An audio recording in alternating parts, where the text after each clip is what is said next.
Welcome to Keep Trucking Personal, where we invite you to explore the heart and soul of our company, Kivi Brothers Trucking. Through engaging storytelling, insightful market updates, and vibrant energy, our podcast reflects our culture, values, and achievements. Whether you're a team member or industry enthusiast, join us to build connections, foster growth, and inspire excellence. Discover why we're more than just a company. We're a community, a catalyst for positive change, and a home for those aspiring to be part of something extraordinary. The pre-trip is complete and engines ready. We're set to hit the road on the Keep Trucking Personal podcast. Let's go.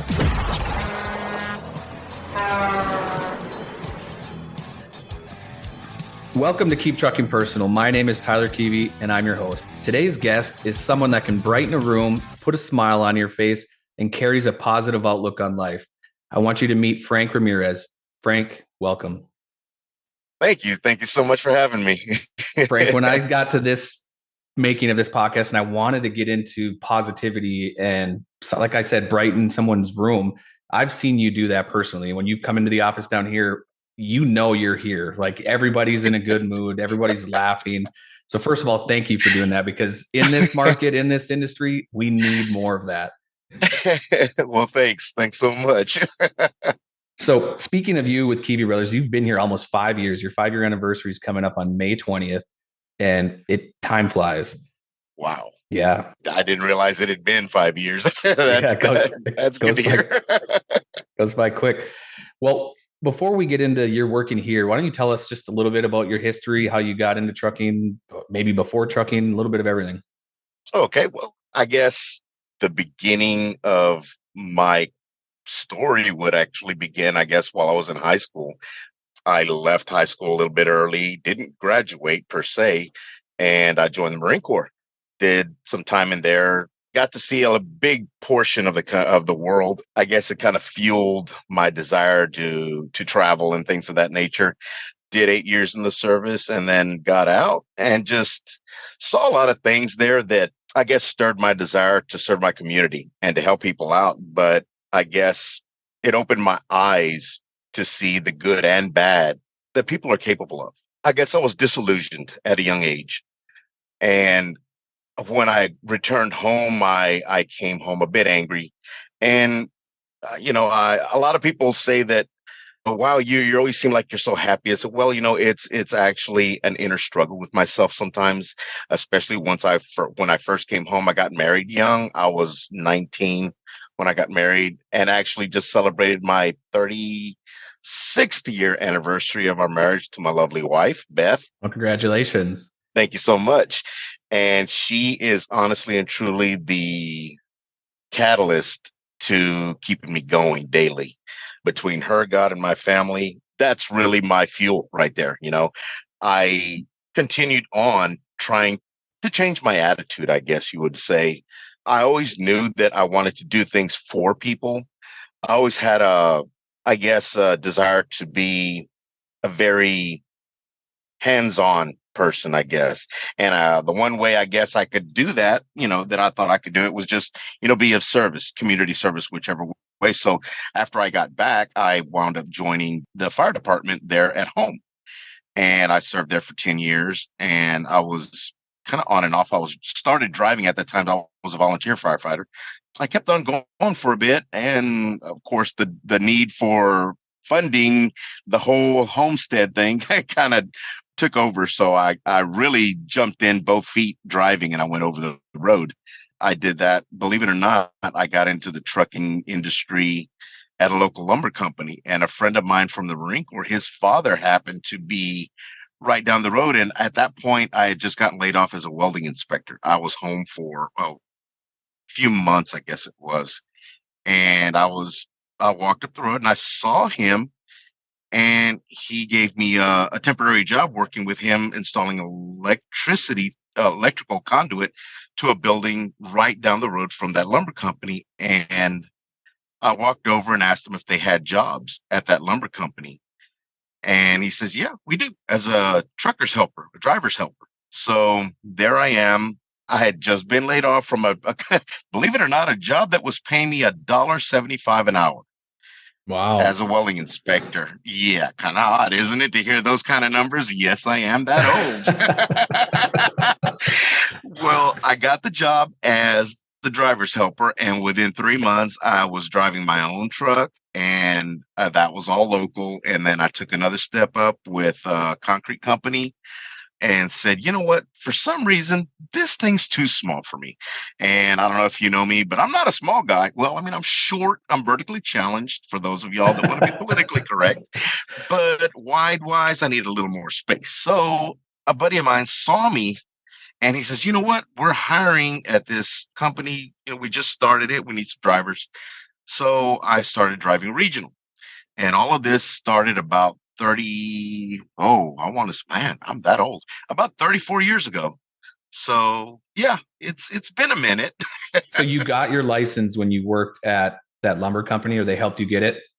Yes, I did. Yes, sir. Yes, sir. I got a class B and then figured that wasn't enough. So then I got my class A, then I got all my endorsements, and I decided I wanted to do, I didn't have enough driving a truck. I had to do it as a hobby as well. So I got my motorcycle license as well. So I think I've had just about every license that I could get.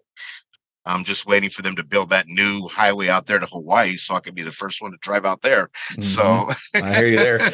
When you were in the Marine Corps, did you drive large equipment there as well? Kind of get a taste of that? the guys that basically did all that stuff were in Motor T, the engineers. They drove the industrial type forklifts and things of that nature.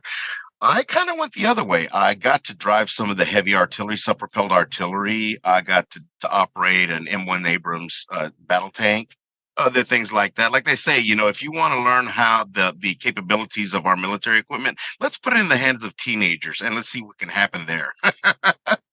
Well, I thank you So for your service for sure. it was an honor. Trust me, it was an honor. Thank you so much. So you've kind of touched a little bit of everything, been in the Marine Corps, been a fireman, a welding inspector, drove truck at a lumber company, and then wanted to, like you said, spread your wings and hit the road. Where was like your first OTR trip? Where were you running? What were you doing? It was while I was driving for that regional company, the senior driver there for that company was, well, he we became very, very good friends. We're really close. If I had a polar opposite, he would be it. He's very energetic, very, very hands-on, very business oriented. We were with that company later on in the years. We got, like I said, done other things. But the first trip that I made was one that he sent me on, going out to New Mexico, I believe it was. And this was back in the day when we were doing logbooks and on paper. For those of you that don't know or aren't aware, paper is a product that you used to use an implement called a pen. And it was very easy to get around the hour limits and things of that nature. It was a different world, wasn't it?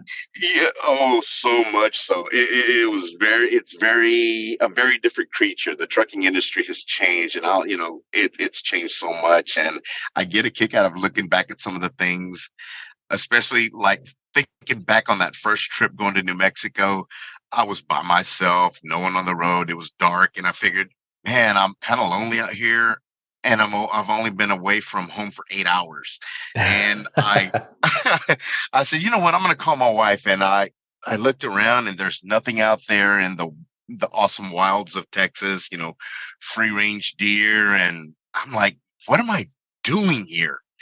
And I said, what's going to happen if I break down? Or, the funny thing is we all tend to look to the right and just look at our phones and make a call real quick. Back then I had to look to my right and look at the open desert. And I think there was a Flying J. I think it's still the same one. They're in Fort Stockton, Texas. And I pulled in and I see this. I asked the lady, I said, hey, I just started driving trucks. And I said, where can I make a phone call at? She says, you see those doors along the wall? I said, yes, ma'am. She goes, go and look and see when there isn't anyone in there, and there's a payphone in there. So that was my first taste of open road communications way back in the day. Yeah. And that was a little even before my time, but Derek kind of got to talk about that. And obviously my dad will speak heavily in that. When it was truly a payphone, you need a load, you call in, or you hope the shipper has a phone you can use, and you make sure you have a pen and a piece of paper because you have to take down all this information. And if you miss a digit in the address, you could be playing chase around for a little bit trying to figure out where you're at. Yes, I learned to be very specific with reading back numerals to a person to make sure that every I is dotted, every T is crossed, and every number is correct. And enunciation was a big thing. There wasn't anything, I actually had a lady come up when I don't know if it's the inflection in my voice or the way I speak or what, but I was talking to her when I was on my way to Oklahoma, and we held a conversation as to when I could get unloaded and things of that nature. And when I get there, she says, "Well, who was the person I was speaking to?" And I said, "Oh, it was me." And she looked, she says, "No, no, he sounded taller." Uh, well, I'm sorry, but I dropped part of the load on my head and I shrank. I'm so sorry. And she just looked at me. I said, "Well, I'm sorry. I've got a weird sense of humor, but yeah, I did. I was speaking to you." I said, "It's just the way I learned how to talk, to try to convey every single thing to make sure there are no mess ups." But yeah, you had to be very, very on point with your diction, with your writing, with the conveyance of information, because you mess up, you're going to be getting a runaround for a long, long time. Well, and it's something you don't even think about now, but all the shippers or the people that worked at companies that shipped anything knew directions into their facility very well. You could call Yeah. them and say, "Hey, Frank here picking up a load of chips, salsa, whatever." And they would say, "Okay, where are you coming? East, west? Like, how are you getting here?" And they would walk you in. So you could get that step by step. It's a little different now when you call into a large shipper. It's more or less an automated press one for directions. And then you listen to it, and it's, a little, I guess, more structured around everybody already has a GPS. You don't need these one-on-one directions. Out of all that, the main thing I caught was, oh, chips and salsa. Man, that Yeah, was. I lost you for a minute Sorry. once I said chips and salsa. No, yeah, you're right. Everything's just so automated. It's funny because you wind up getting to some things that where you really want to speak to the person and you want to get, I guess, a little more information than what people have available nowadays, and it's somewhat odd to see where things are a little more disconnected. It can feel kind of impersonal. And I guess that's one thing we're missing in today's version of this industry is a little bit of the personal connection. And that's one thing that I do like. I guess that's one of the driving forces behind the goofy way I act, I guess, is to try to make that personal connection with our customers. There are quite a few I've gone to a lot over the past 5 years, and I know them all by, first name basis. And it does help out, when you have a little bit of a nicer demeanor when you're coming in late for some reason, or, you kind of want to get unloaded a little bit early. So you kind of talk to them, say, "Hey, Roger, can you kind of work me in a little bit?" Yeah, it And goes a long they do. way. Yeah, they laugh and they're like, "Yeah, sure. Come on in, Frank. You bring your goofy self in here. Yeah, we'll get you." "Okay, cool. Appreciate it. Thank you. Bye." Well, and I think it goes to, like I said earlier, when you walk into a room, the energy changes. Everyone kind of raises their energy, and it's hard to do. And when you can do that, it's something to be sought after for sure. Well, thank you. Yeah, it's kind of I wasn't like this all the time. Like I said, when I got back from my tenure in the service, I was a little bit, like I said, a little bit off put by some of the things I saw and whatnot.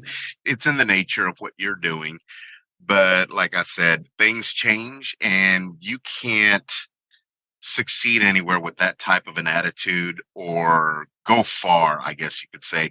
You get what you give. And my wife trust me, she steered me away from a lot of that. And my faith has helped me out a lot as well. I've got a wonderful backstory behind all these people that actually push me to be a better person. And that's pretty much where that comes from. It's not a big secret. It's just something that I look at and strive to be a better person. I heard from a man that was giving a message one day, and it stuck with me all these years. It was about 20, 30 years ago, about 5 years after I got out of the Corps. And he said, a lot of people talk about changing the world or, making a difference.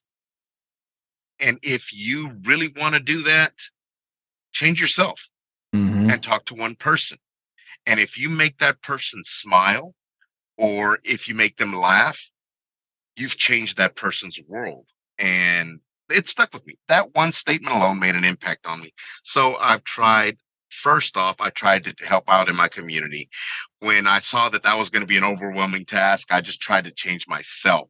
And I guess by that, if I can help someone smile or laugh or, change their outlook on the day or just crack them up a little bit. Yeah. Well, you never know what that one person could be going through. And I think, Exactly. like you said, trying to change, let's look, just bring it down to the simplest form, one person at a time. Like you said, how can I change one person, not the whole world per se? And that one person gets that opportunity to get their day brightened up. They can feel better. They can laugh. Smiling does a lot of things for us. Oh, yeah.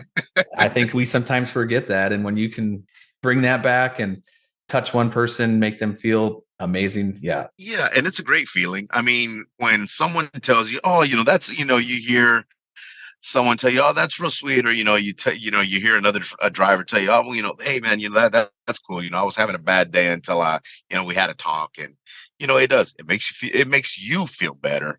Trust me, I have my moments. I'm not perfect, although you'll get a lot of people, saying to the contrary, but I'm not perfect. Yeah. There are people that say, oh man, he's great, but I'm just one person. I'm just a mere man. There's a lot of sayings about filling someone else's cup that gives more to you in return. So Yes, by, it's so like you very said, by true. doing that, so try and being this positive, like you said, nobody's perfect. There's a lot of times when you deal with traffic, no different than any other truck driver deals with traffic. Like, how do you maintain that? Do you talk to your wife every day? Does she level you off? You said faith. Like, what is the way to keep positivity and keep that outlook that's so high? Well, I tell you what, I do talk. I call my wife at least once a day, and she does. She has a very stabilizing effect on me.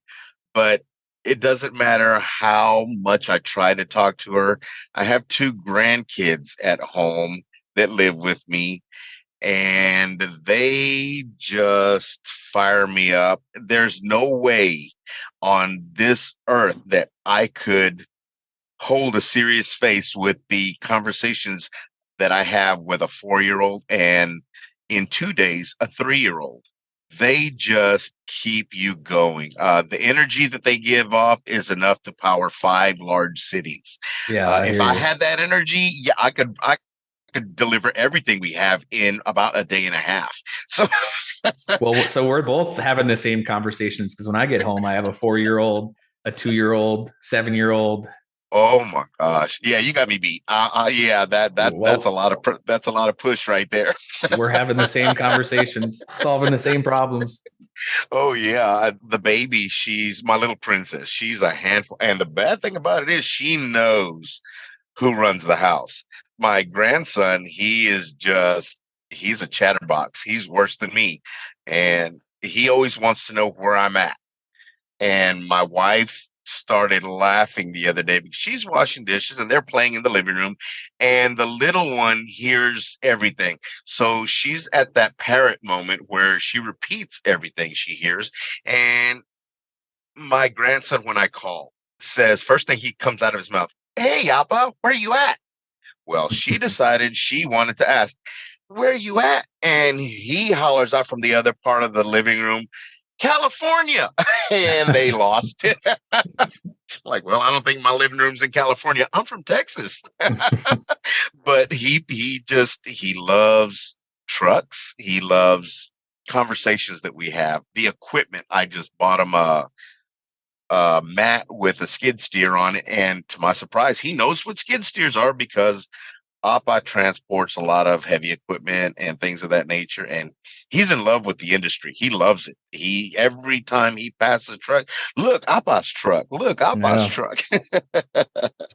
But So that's your my driving force right there the is family my back home family. really keeps you pushing. Yes, sir. Yes, sir. They Well, keep me going, and without them, I don't know what I would do, honestly. I can understand that. Well, you're doing it right. If you're at 36 years being married, that's an accomplishment on its own. Thank you so much. So tell us some of the most challenging situations that this outlook and positive staying in that headspace has helped you, right? Like where maybe you could have melted down or you could have turned this situation into like, I'm done, I'm leaving, I'm not doing it. Like, but staying positive, trying to help somebody before you get help yourself. Like, do you have any instances that you could share that help us picture that? Yeah, quite honestly, being out here on the road does have its drawbacks, obviously. There isn't any one industry that we can say it's, oh, the perfect thing to get into to make a living. I know for a fact you've heard the statement, if you do something you love, you'll never work a day in your life. Yeah, they never drove a truck. I was on the road and all in one day, I experienced every season there is to be experienced. And then in that same day, I encountered a vehicle accident on an icy road. It was on the infamous I-80, of course, and it was a fatality accident, unfortunately. Oh, that's too bad. And yeah, I was one of the first ones there, and I guess my training automatically kicked in from being a paramedic and firefighter, and I got out to help. And out there in the ice and the cold and the darkness and everything, there were other drivers that were out there that just stood by and were watching. And I finished, helping out the people, the individuals, and I got back in after the authorities got there and the first responders got there. And I thought to myself, I can't do this. I can't. And I called my wife again and told her what was going on. She says, you always said that the most fulfilling job you had was being a firefighter. I said, yeah, but I love truck driving. I meet great people. I do things that I love to do. I said, but I never expected, I don't know what I was trying to convey to her that, I knew I would see accidents. I've always seen, things like that happen, but it just something about what happened that particular instance really did strike a chord in me. And then the following day, I go to the company and then just things just were not clicking at that particular moment in my life. It's just one thing led to another, issues coming on, this and that. And my wife told me, she says, you know what? You're focusing on the bad. Why don't you just sit back, drink a bottle of water, relax, and think about all the good you've done? Think about all the good all these other people are going to do if you change your attitude. Your day is going to change, their day is going to change, and see where it goes from there. See what that takes you. And I thought about it for a minute, and I really did for quite a time right then, that particular day. And it sticks in my mind because so much went wrong that particular time. I'd never had a day like that. And it's odd that it just all of that focused on that one moment. And when she told me that, I kind of sat back, took stock, and says, you know what? Stop being a baby, man. Got to be honest with Yeah, yourself sometimes. yeah, and I guess I felt that resurgence of that constant positivity I try to throw into myself and say, hey, you know what? You do this. Your wife tells you, you're good at what you do, and try to use some of that on yourself. Try to push yourself forward. And sure enough, I really, really got close to. There have been several times after that. My dispatcher has gotten maybe 2 or 3 calls for. I'm like, I tell her I can't do this anymore. I'm going home. And you hear the comment, "Hey, are you okay?" And they kind of she, put a couple of extra logs in there to feed, to fuel me up and fire me up. And so, Jesse, if you're listening to this, thank you. She loves helping people too. Oh yeah, she's awesome. They're awesome. Every dispatcher I've had in this company has been top notch, the best. I've got the biggest support crew there at Kivi. Like I said, I've done this for so many years, and I've never experienced the friendships I've made over the last 5 years that I've made here, even to you guys, Derek and you and Dean and your brothers and your dad and Hmm. everyone else I've met. I mean, it's been an experience, an honest experience that I wouldn't trade for anything in the world. That's awesome. I have a story when I was driving. So I had a double drop, and this is like one where my frustration, I let it overcome and then realized after cooling down, like you said, sitting back and drinking water. But I'll tell the story. I had a double drop. The load, my dad is always like a crafty kind of guy. When you mix that with a dispatcher, he can come up with some ideas that it will work. He's always got that, like, this will work, but you have to do this, that, this. And so the double drop, as you know, doesn't have winches. It's not easy to tie down freight. I was picking up this conveyor that was broken into multiple pieces, and it took a lot of securement, which was very challenging to do with a bunch of 2-inch ratchet straps and 4-inch ratchet straps. And it felt like I just didn't have enough securement. And it took me 6 hours to get loaded. So once I got loaded, it was like I just had this negative charge. And I don't know why, but I felt the need to vent to Derek. And I did. And then it wasn't 20 minutes after, I was like, what was I just doing? Like, I was just making his day hard, complaining. I was complaining and complaining. And I just need to man up and take this response. Like, this is part of the job. It's not always going to be easy. It's not always going to be in and out in 2 hours. And, Yeah. and I'll never forget. So whenever I have a challenging time or a driver comes to me, I'm always like, there is a time where you need to just take a breath and refocus where you're headed. And yeah, I just feel bad for what I had said to him. And I wasn't really vulgar, but I just was like, this should have never been on this. And we shouldn't have done this. And I was loaded and rolling already. And I just was complaining. Yeah. And yeah, and I'm sure hopefully if he's listening, he forgot, and it's not on the back of his mind, but I won't forget it. And it's changed the way that I manage situations, Yeah. because they do pop up and things arise that are not fun, or take the day and throw it in a swirl. And you're trying to just, so positivity for me, and having that outlook that you're here for the right reason, you're meant to overcome this, is something I try to hold on to. And kind of like you said, you have the voice of reason being your wife, which we're going to have to get her number after this, because I think Definitely. everybody should be able to give her a call. She would enjoy that. Having that voice of reason, which is what we want to do now, like Jesse does for you. And when someone calls in, my main objective is like, what can I do right now in the situation? Is it just, do you need me to bend my ear a little bit, get that off your chest? Or is it truly like, you're here, you're meant to do this, just, get it done. Sometimes you just Yes. kind of got to be told, get it done. Oh yeah. And many It, times it it works out just fine. oh yeah. This is one of the industries where I guess people have so much leeway. Us as drivers don't really realize that things are so, I don't want to use the word lax, because it's not a matter of inattention or things like that. It's just we're so informal, I guess is a better word. We have the opportunity to be able to do things in a casual manner, but also with, first and foremost, safety for us and safety of others, that we can use our minds and do things, I guess, creatively. We can do things in a different way that someone else wouldn't normally think of doing, tying things down or securing things or even repairing things, figuring out how to do certain things, not so conventional methods of doing things. And I learned how to turn wrenches being out on the road. I learned how to repair airlines or something just to get me to a safer point to be able to get something worked on.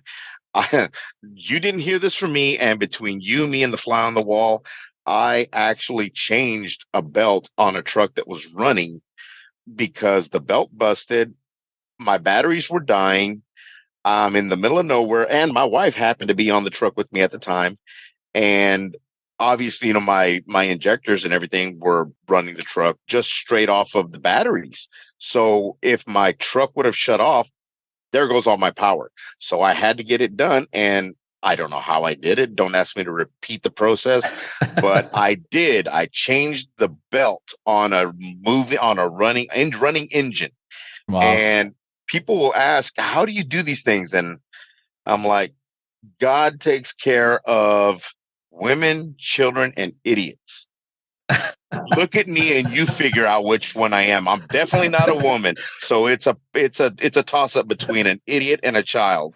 And my wife will tell you which one I am, but hey, let's go from there. Oh gosh, cracking me up. Well, and there's 3.6 million truck drivers out there. Good Like Lord. when you think of how many of those drivers are alone. So when Yeah. we talk about the positivity and the outlook, the mental health, like staying on that track, there's just so much to maintain. And I'm not just like I said, there's a lot of drivers that it just wears on them, Yes. and when you've got family and grandkids that love when talking to you and, you have to leave, maintaining that outlook is tough. What advice do you have for someone that's struggling with that, having that outlook? I'm not a preachy person. I have my beliefs and I tend to feel strongly about them, but my faith keeps me going. It really does. Words of encouragement from my fellow drivers, from family members. It puts a lot of good things into you that you can then share.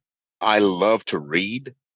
So I have a tendency of reading just a lot of things just to keep me on the positive side of things, keep a positive outlook. Yeah. Anything that's worth having is worth fighting for. You've got to work at it. Yeah. And now I don't look at trying to keep myself positive as work anymore. It's just I can't honestly explain because I can't explain how I am what I am. Let me ask it this way then. How influential is it when someone gives you a positive comment? For example, Jesse, or let's just talk at a driver that doesn't work at this company. It doesn't matter where you work as a driver. If your driver manager, fleet manager, whatever they're coined, says positive things to you, uplifts you, encourages you, how does that make you feel? Does it help keep you going if that's coming to you even? Oh, wow. That's like putting fuel in my truck, man. That's getting you loaded up and rolling. Yes, it does. Actually, it does. There are some people that once you speak with them, I heard my pastor tell me one time. Oh, well, he was actually giving a message. He didn't. He told me personally one time, and then I heard him use it in a message that there are some individuals that are like vampires. They, just for lack of a better way of describing them, that they draw off of you. And sometimes when you leave, you feel tired. You're like, wow, they have that type of energy. And it's because of, I guess, their personalities or things like that. They're just going through so many things.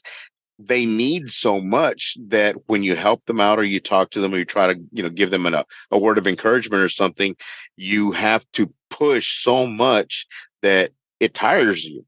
When someone like Jesse or Parker or all of these guys in my past or even my present right now, they give me those words. It's a plus. It's like a boon, it pushes you up and I'm like, wow, that's what it feels like. Wow. So I got to do this more, the more I can help someone, I realize how much it helps me.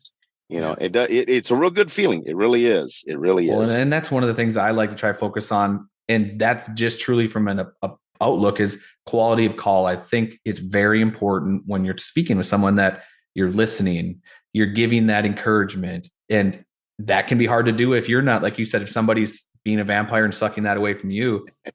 But it's so important. And even the real challenge always in any trucking company is always the dispatcher, driver, manager, and driver. That relationship sometimes can be confusing because it seems like they're working against each other versus working with each other.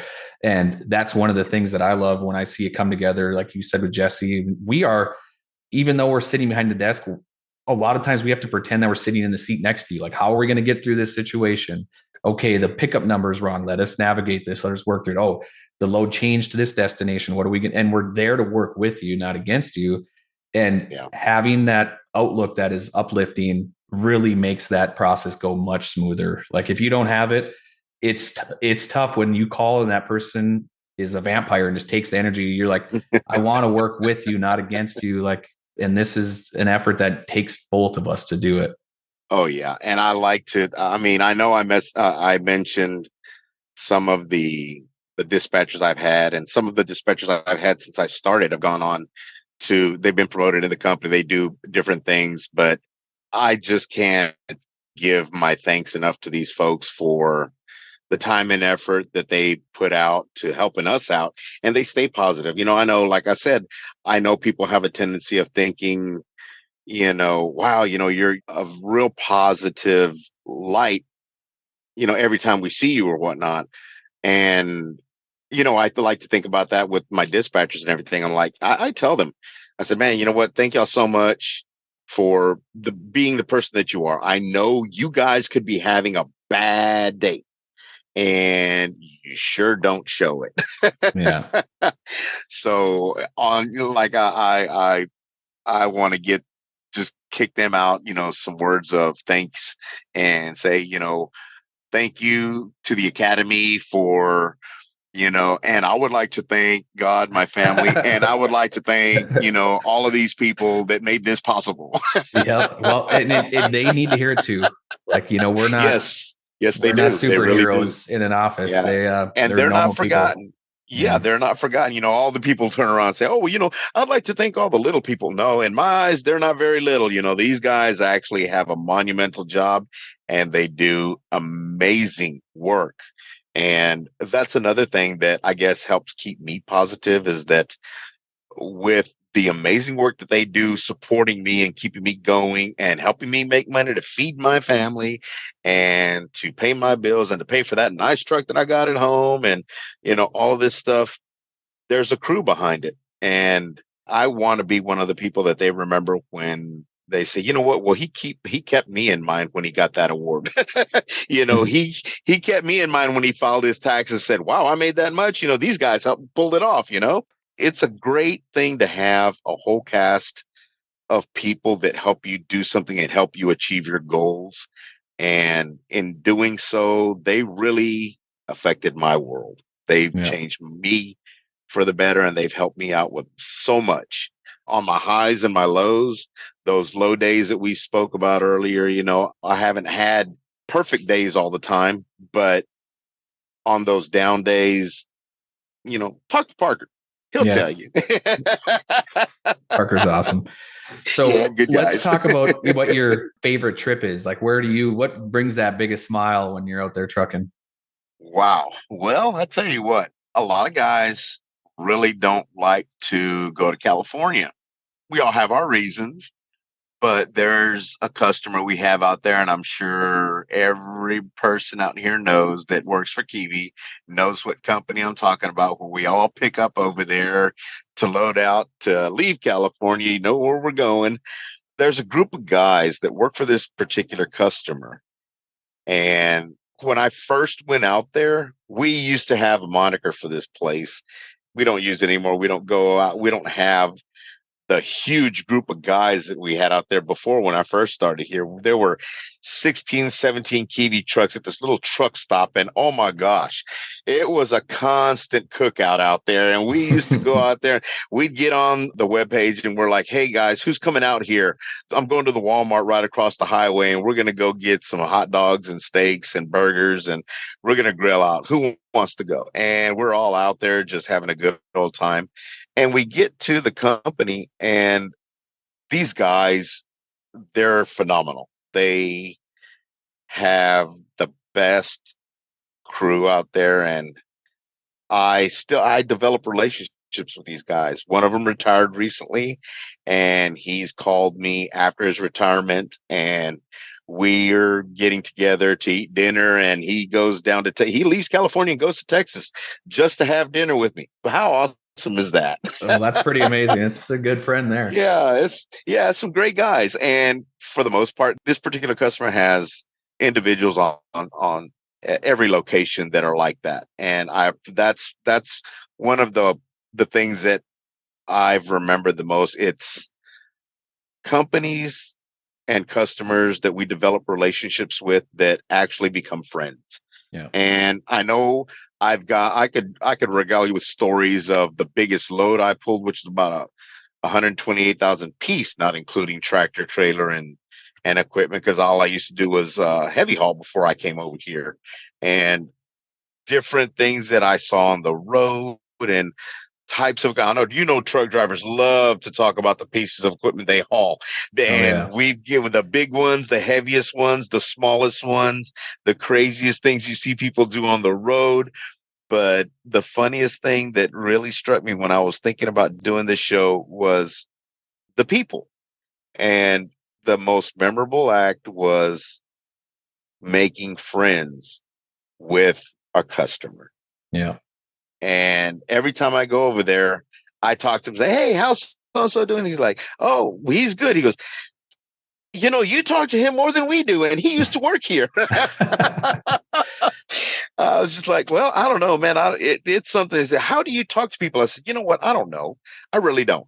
I go to the store and I'm standing in line, and I guess I've got a sign on the back of my bald head that says, 'Talk to me. I'm lonely.' And everybody just starts talking to me, and I'm in the middle of the line, and we leave, and I'm with my daughters and my wife and whatever. We're going out to get stuff, and they'll turn to me, 'Who was that?' And I'll look at them and tell them, 'I have no idea. I thought you knew them.'" And I have no clue. I have no explanation for it. You're There's just no a rhyme beacon or of light. reason. Everybody can sense it and they want a piece of it.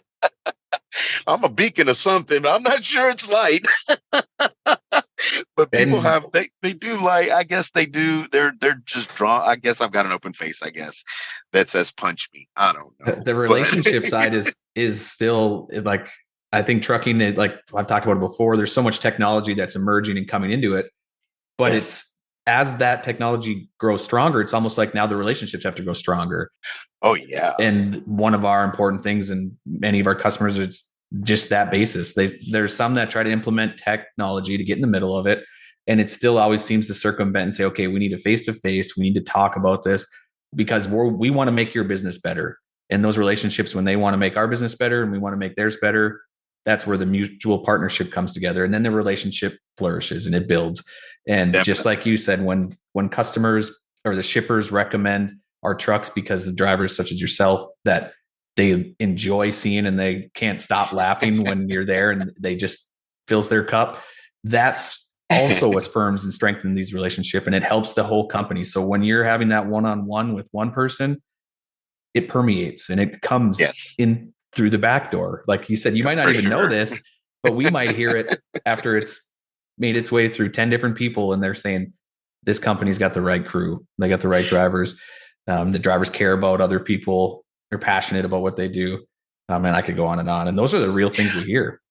Oh, you hit it spot on. I can't recall where I heard this after the fact, but there was an instance where a driver from a different company was singing our praises. He's like, "Man," he says, "I don't know if you know about those guys or have even heard of this company because there's so many out there, but it's called Kiwi or something like that." And I'm like, "Oh, he's talking about us." I'm like, "Oh, brother, what happened?" And he says, "Man," he says, "if y'all ever get a chance to get by these guys when you're loading, do yourself a favor." I was tarping this load, and the one guy came over and he's like, "Hey, driver, you need some help?" And he started helping me tarp. And then another driver from his company was parked behind him, and he came over and started helping, and they helped me tarp it and do all this and that. And we held a conversation for a while. And he says, "Man," he goes, "they've got some of the nicest guys out there." And I kind of laughed. I was like, "You have no idea." I said, our whole company's almost like that. Everybody, well, everyone that I've met from our company goes out of their way to help others, help each other out.